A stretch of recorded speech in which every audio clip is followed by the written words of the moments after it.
ce match-là, eh bien, souvent, ces stades français, de cette intensité-là qu'il va y avoir ce week-end, Stade français et Stade toulousain, n'ont pas eu lieu. Pourquoi ? Là, il a lieu pourquoi ? Parce que les deux ne peuvent pas perdre de points. Les circonstances font que les deux ne peuvent pas perdre de points parce que, eh ben, ils peuvent redescendre au classement et peut-être, pour un des deux, peut-être ne pas se qualifier. J'exagère peut-être un peu, mais au moins ne pas se qualifier directement, ça c'est sûr.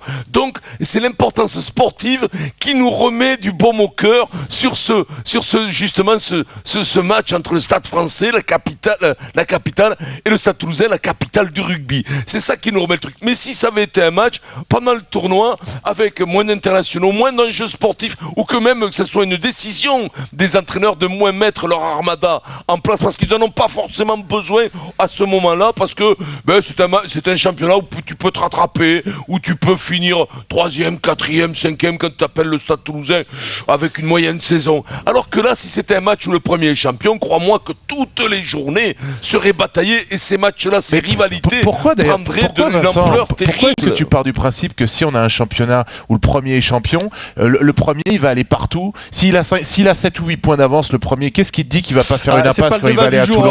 Non mais je suis d'accord. Le problème c'est qu'on est en train de vendre ce championnat à poule unique, sur lequel j'ai rien contre d'ailleurs, mais comme si c'était la réponse à tous nos problèmes. Moi j'en suis pas aussi certain que vous, messieurs. Mais quand tu fais une poule unique, tu dois être obligatoirement, enfin moi je le trouve, c'est une anomalie de pas mettre ton premier champion si tu fais une poule unique.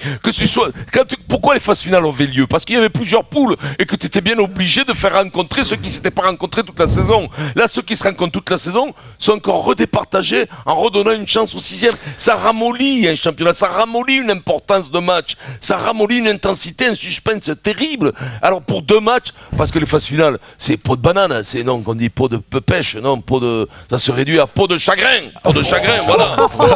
À peau de chagrin. Je savais que c'était pas un fruit. La peau de pêche. Peau de pêche. À peau de chagrin. C'est quand tu regardes dans la glace. Alors on va donner la parole aux supporters. Jean-François, supporter du Stade toulousain, est-ce qu'il manque une grande rivalité à ce top 14? Salut Jean-François. Jean-François. Salut à tous. Vous avez craqué les mecs là. Mais pourquoi? C'est la craquante. Mais c'est fou, mais moi j'ai déjà 22 tensions là pour le match de ce week-end. Oui. Merci. Mais c'est ce qu'on te dit. J'avais arrêté la cigarette et j'ai repris, c'est terrible, c'est terrible.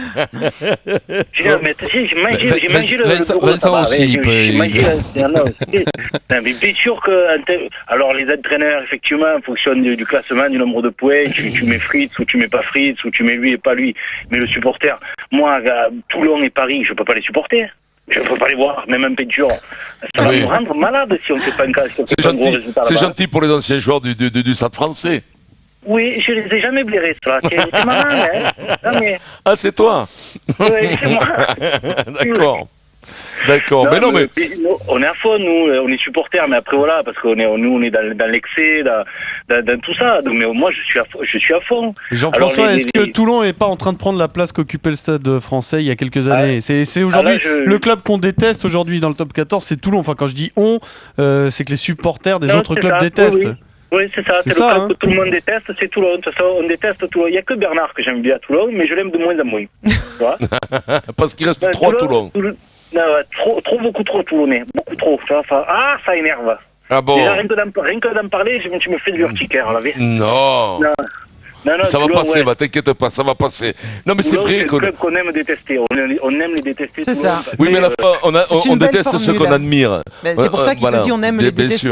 C'est une belle formule. Je suis pas sûr que les Toulousains admirent les Toulonnais, Vincent. Je crois surtout que c'est une histoire de philosophie. C'est-à-dire que le Stade français, pourquoi Toulouse pouvait pas les supporter? Parce que c'était une autre philosophie, une autre dimension aussi peut-être, des nouveautés. Et là, Toulon, c'est pareil. On aime assimiler Toulon à un club de mercenaires à tort ou à raison.